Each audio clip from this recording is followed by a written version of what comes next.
Fan du 9e art, bonsoir. Aujourd'hui on se retrouve pour un tout nouveau Tout Savoir, un Tout Savoir consacré au personnage de Mary Jane Watson.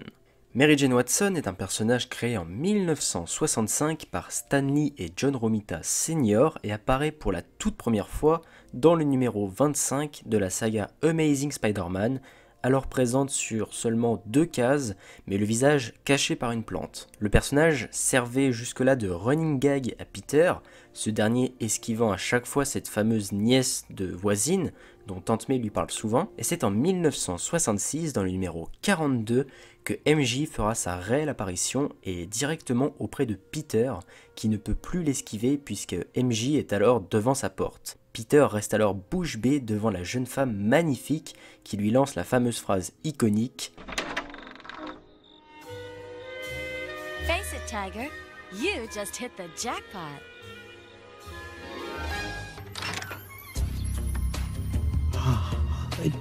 Do you mean you're Mary Jane Watson?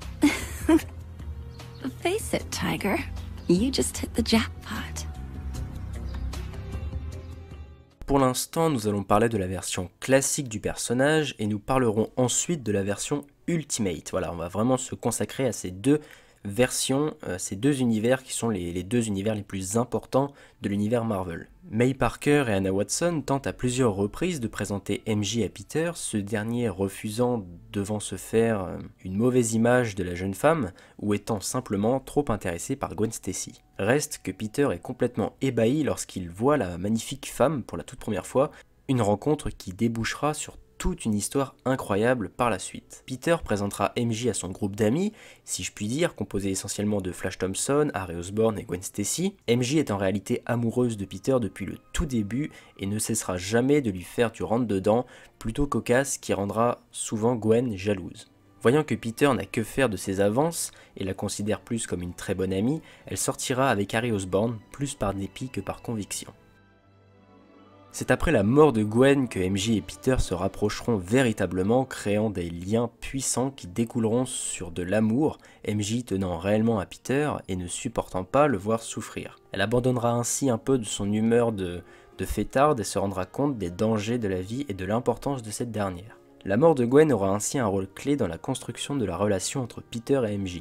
D'ailleurs, dans un numéro de What If paru en 1977, Peter sauve Gwen en plongeant du haut du pont pour la rattraper au lieu de l'attraper avec une toile. Spidey parviendra à la sauver et il se mariera avec Gwen, donc si Gwen était toujours vivante, la relation avec MJ n'aurait probablement jamais abouti. Peter fera plusieurs propositions de mariage à Mary Jane au fur et à mesure du temps, que cette dernière refusera par peur pour sa propre sécurité suite à de multiples mises en danger liées à l'alter ego de Peter. C'est en 1987, après que MJ ressente un sentiment spécial, qu'elle acceptera d'épouser Peter. Ils se marieront donc et passeront leur lune de miel dans le sud de la France. Alors là, je vais parler d'une histoire que je hais au plus profond de mon être car elle est incompréhensible. Spider-Man, un jour de plus. Tante May se fait tirer dessus et est emmenée à l'hôpital, mais malheureusement elle est mourante. Afin de la sauver, Peter et MJ passeront un pacte avec Mephisto, le diable, qui consiste à sauver May Parker, mais ce pacte entraînera une offrande de la part du couple, et ce que Mephisto désire, c'est simplement leur mariage. Donc à la suite de ce pacte, qui impliquait le mariage de Peter et MJ en échange de la vie de Tante May, Peter se réveillera avec sa tante qui est bel et bien vivante, mais seulement il n'est pas marié à MJ car dans cette réalité, il est arrivé en retard au mariage et les deux, anciennement en couple, ont décidé de rester bons amis. Je déteste absolument cette merde parce que ça n'a absolument aucun putain de sens. La tante de Peter doit avoir, je sais pas, 90 balais. Enfin, je veux dire, faut bien qu'elle meure un jour, la vieille. Et Peter préfère ruiner sa vie, ruiner ce qu'il a bâti avec MJ, une puissante relation amoureuse pour offrir quoi? Une rallonge de 3 mois à la vieille. Vous comprenez pourquoi je déteste? C'était simplement une volonté des scénaristes de séparer le couple pour apporter du renouveau. Sauf que Peter et MJ, c'est un couple iconique qui a vécu énormément de choses, personne ne veut qu'ils se séparent et en plus de ça, le procédé est complètement foireux, enfin bref. Sachez tout de même qu'il existe une autre réalité où le mariage de Peter et MJ n'a pas été annulé, ils sont toujours mariés et ont une fille qui deviendra Spider-Girl. Cette histoire fait partie de l'univers 982, l'univers original étant l'univers 666 et l'univers Ultimate étant l'univers 1000 quelque chose. Et donc l'univers 982, où les deux amoureux sont encore mariés, peut être vu comme une continuité à l'univers classique, une sorte de what if, même si, soyez rassurés, Peter et MJ, qui ne sont encore plus en couple à l'heure actuelle, finiront bien par revenir ensemble, parce que c'est comme ça, c'est leur destin, et sans Peter, le personnage d'MJ n'aurait absolument aucune raison d'exister. MJ est décrite comme une femme extrêmement belle, rousse, aux yeux verts, c'est bien sûr ses caractéristiques particulières et différenciables de la plupart des autres personnages féminins qui ont fait d'elle le personnage populaire qu'elle est aujourd'hui. Et c'est un point essentiel du personnage, MJ doit être la femme extrêmement belle, car elle a toujours été représentée comme ça déjà, mais aussi parce que ça fait partie de l'identité du personnage. C'est la femme que tout le monde admire, qui sort avec le gars normal Peter Parker. De plus, son métier exige une beauté particulière, car MJ est un mannequin de mode qui s'habille toujours avec des vêtements de luxe à la dernière mode.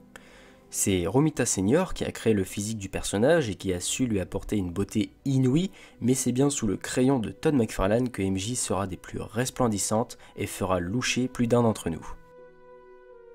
MJ est un personnage féminin doté d'une force mentale incroyable, d'un courage et d'une détermination, c'est une femme forte, populaire. C'est une simple humaine, comme vous et moi, qui sort avec un super-héros qui rentre tous les soirs en sang, presque parfois au bord de la mort, et elle endure ça. Elle est toujours là pour soutenir et aider Peter, et c'est son amour qui donne à Peter la force de continuer et de se battre. Les deux entretiennent réellement une relation fusionnelle, Peter ne peut vivre sans MJ. Il faut aussi comprendre que ça fait très longtemps qu'ils se connaissent et qu'ils ont vécu des tas d'aventures ensemble. MJ est très rarement la demoiselle en détresse pour ce qui est des comics, elle est plutôt de tempérament téméraire et insouciante, n'hésitant pas à aider Peter même si la pauvre subira quelques traumatismes, notamment avec la première apparition de Venom, portant alors le costume noir de Peter qui viendra la terroriser chez elle. Au sein de l'univers Ultimate, c'est une toute autre MJ qui s'offre à nous, et personnellement c'est ma préférée, car après avoir suivi le personnage sur 70 numéros français depuis maintenant 7 ans, le temps que j'ai mis à regrouper tous les numéros de la série, je me suis fortement attaché à ce personnage. Car même si Peter connaîtra durant la série plusieurs idylles, rien ne sera plus fort dans cet univers que son lien avec Mary Jane, fille qu'il aimera toujours, du début jusqu'à la fin de sa vie. Ici, Mary Jane est très différente de la version originale, car elle vit avec ses deux parents et non avec sa tante. Elle ne rêve pas de devenir mannequin mais actrice dans un premier temps, puis institutrice par la suite. Et troisième chose, ce qui est la particularité de la série, c'est que MJ, tout comme Peter, restera adolescente tout au long de la saga. Donc elle aura 15 ans au début et 17 à la fin, contrairement à la saga originale où les personnages doivent avoir aujourd'hui une trentaine d'années à peu près et l'âge canonique des personnages varie souvent dans la vingtaine. Excellente MJ dans l'univers Ultimate, et elle tiendra le second rôle principal dans cette saga. Elle est essentielle et aura même droit à quelques numéros centrés exclusivement sur elle, et je n'ai pas parlé du dessin, mais sous le crayon de Mark Bagley, elle est magnifique. Au cinéma, malheureusement, le personnage ne sera pas du tout respecté. MJ apparaît seulement dans la trilogie de Sam Raimi. Ne me parlez pas des Spider-Man du MCU, ce n'est absolument pas Mary Jane. Elle n'en a ni la psychologie, ni le physique, ni même le nom d'ailleurs, donc c'est un tout autre personnage. Dans la trilogie de Sam Raimi, le personnage n'est pas respecté sur les deux aspects, que ce soit physique et psychologique. Pourquoi ? D'abord le physique. Car Kirsten Dunst est une femme jolie, oui, mais Mary Jane n'est pas seulement censée être jolie. Elle doit être magnifique, elle doit faire tomber tous les hommes à ses pieds et être mannequin. Excusez-moi, mais Kirsten Dunst ne correspond absolument pas à ce profil, donc déjà là, ça ne passe pas. Sur le plan psychologique, c'est pareil. Il est où le côté fêtard et optimiste du perso ? Dans la trilogie, la meuf passe son temps à faire la gueule et à pleurnicher, c'est juste insupportable. Côté traitement, c'est pas mieux, parce que ici, on a voulu lui apporter une origine à la Ultimate, où elle vit avec ses deux parents, et non avec sa tante. Pourquoi pas ? Mais seulement faire ça, c'est priver le personnage d'un développement naturel. Apprendre que sa mère est décédée et que son père lui tapait dessus aurait pu faire grandement évoluer le personnage et rajouter une attache émotionnelle, mais il n'en est rien. Pour finir sur le plan professionnel, c'est pas ça non plus, car MJ ne devient pas mannequin, mais d'abord actrice sur scène, puis chanteuse d'opéra ou je sais pas quoi, et à côté de ça, c'est Gwen Stacy qui est mannequin. Enfin bref, les femmes dans cette trilogie, c'est le gros point noir, aucune n'est respectée vis-à-vis de sa version originale. Moi je suis pour le respect du personnage d'origine, et j'aime que les choses soient bien faites. Et ici, c'est très loin d'être le cas. De plus, le personnage de MJ est sali, puisque la meuf se tape 4 mecs en 3 films, et à la limite de tromper Peter. Rajoutez à ça que c'est toujours la demoiselle en détresse, et qu'elle n'arrête pas de gueuler à gorge déployée sur les 3 films, c'est juste horrible. Bref, la MJ de la trilogie n'est absolument pas représentative de ce qu'est le perso dans les comics, et c'est pour moi le gros point négatif de cette trilogie. J'aurais adoré voir la MJ de Shailene Woodley, qui devait apparaître dans Amazing Spider-Man 2 et ensuite dans Amazing Spider-Man 3, car son arrivée était dans l'ordre des choses. Elle arrive après Gwen normalement, et je suis sûr, vu la qualité et le respect des personnages dans la saga Amazing, que justice lui aurait enfin été rendue. And what for me? For you, you're gonna light up Broadway. You know,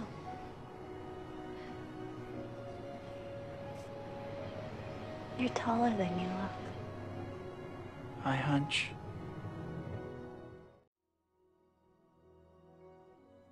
MJ est un personnage avec lequel j'ai toujours grandi, que ce soit dans les films, les animés ou dans les comics. Je l'ai toujours vu aux côtés de Peter et à mes yeux c'est LA copine de Peter principale. J'ai beaucoup moins d'attache avec Gwen. Donc il y a tout ce rapport nostalgique qui opère et c'est principalement ce qui fait que j'aime autant ce personnage. Vient ensuite le côté atypique du personnage, car elle est loin d'être comme les autres personnages féminins de l'époque. MJ aime sortir, faire la fête et a toujours l'air heureuse, mais en réalité c'est tout l'inverse. MJ a une carapace qu'elle s'est forgée, elle cache une profonde tristesse derrière tout ça. Sa mère est morte, elle n'entretient pas de bonnes relations avec son père et elle n'a jamais vraiment connu l'amour, donc elle se protège, mais c'est une femme très forte. Elle sera toujours aux côtés de Peter dans les moments les plus difficiles de sa vie et saura lui apporter le bonheur dont il a besoin.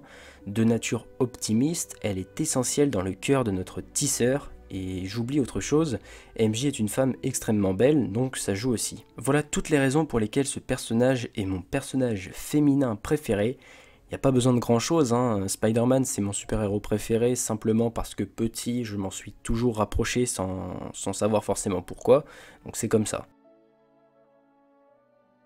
Maintenant, si vous voulez lire de bonnes choses sur MJ, je vais vous faire un petit rappel historique des faits. C'est dans le numéro 42 de 1966 que MJ apparaît pour la première fois physiquement. C'est dans le numéro 143 de 1975 que Peter et MJ s'embrassent pour la première fois. Et c'est dans l'annual 21 en 1987 que Peter et MJ se marieront. Pour tous les petits numéros dont je viens de vous parler, vous les retrouverez respectivement dans les intégrales de 1966, 75 et Spectacular Spider-Man 1987. Ça c'était pour la saga classique et c'est de la continuité donc.